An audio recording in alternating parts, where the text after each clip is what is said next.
Alright, time to put the freeze plugs in. I got everything clean.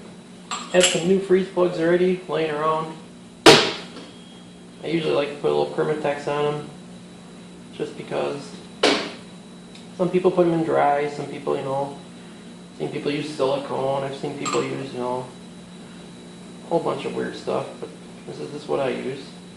Hasn't been a problem, so I'm going to stick with it. You don't need a lot, but just enough.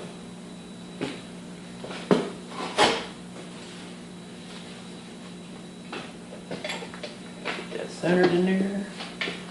And then a trusty socket is your tool.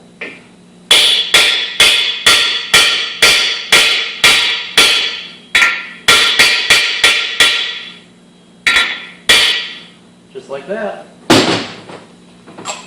one more for you guys.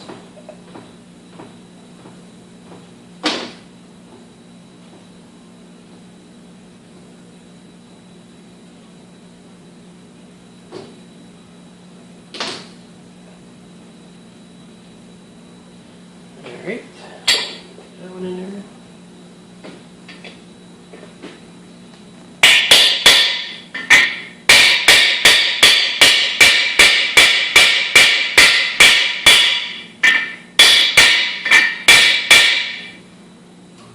Just like that.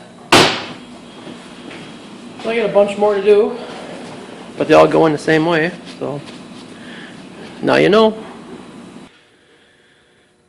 Alright, so in my spare time, been putzing, trying to turn the camera on when I have opportunity to. If I get the crank back in, everything turns just nice like it should. Got the rear crank seal assembly on. Got my parts ordered. I'm sure they're not going to be here until midweek, so do have the rings though, so I probably clean up the pistons, get the rings on and stick the rings in yet today if I can, and then clean up this mess. It's starting to get out of hand. I got motor parts laying over here. Get this other engine put together, get it out of here, just tidy up the place a little. Still got the caddy motor soaking. I got flipped over. I got this side soaking. It's starting to finally work its way through, so thinking by midweek I should be able to pound that out, and hopefully brings the other motor up today. At least that's what he's telling me, so we'll have to wait and see. But it's too cold to go play outside, so guess we'll be playing on this today. Stay tuned. Alrighty, moving right along here, getting the pistons put in. So I got two more to do. I already got the rings on them. They're cleaned up. Yeah, I know I should have had a camera on. I was moving, wasn't paying attention. Before you know it, it's like, hey, I gotta tape some of this. So,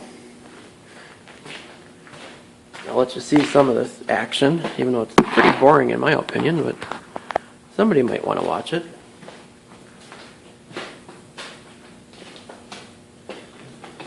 So like I said, I already got the rings on. Dots are to the top on this particular ring pack, so we're good there. Oil up the wrist pin.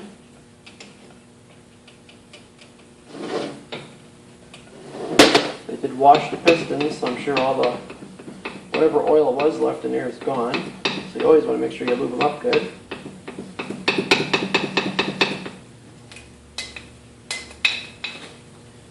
Alright, then we oil up the ring pack. As they say, you can never use enough oil on this part.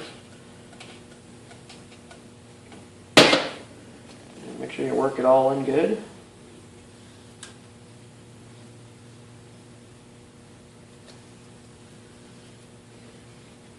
And then for ring gaps, well, everybody's got their own preference. Obviously you don't want them anywhere near each other, so I always stagger them out so they're away from everybody else.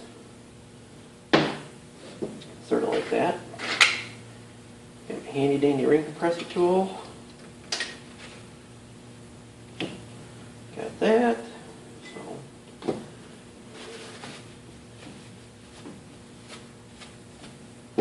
usually throw the bearing in next.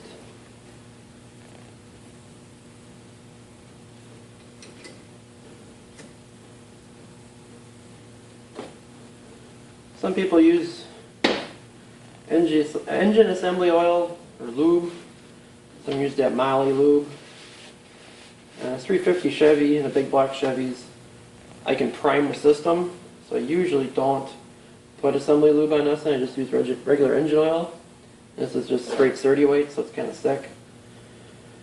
So now I'll get you set up and I'll see if you guys can watch me pound her in. I already get the cylinder oiled. Cranks in the bottom of the dead. So, and then these are all marked. Mark goes to the front, put their number too, so obviously numbers on the outside. Drop the little bugger in like yay. Get it squared up.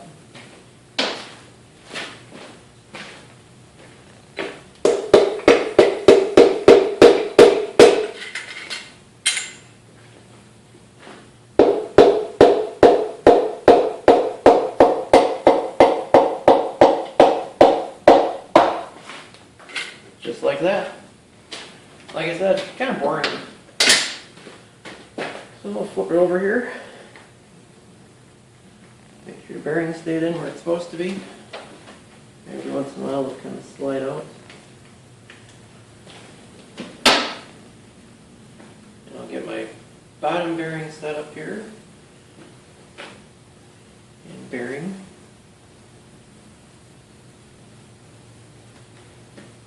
A little oil.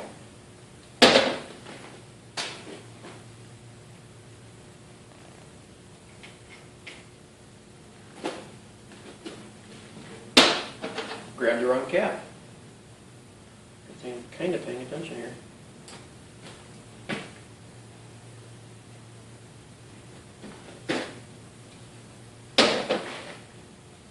Alright. Number 8, or number 8. On here like that. And then a little oil on the threads.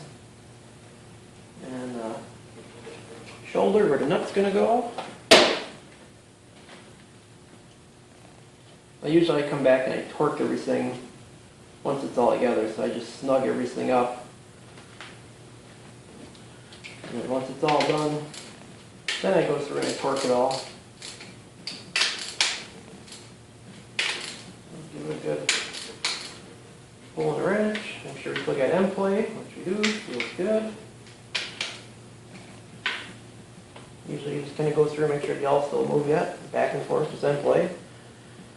Knowing that this engine ran and the bearings look good, I know the rods aren't bent, but if you get one where all of a sudden it won't move in one particular area, chances are you get a rod bent, or something else is messed up.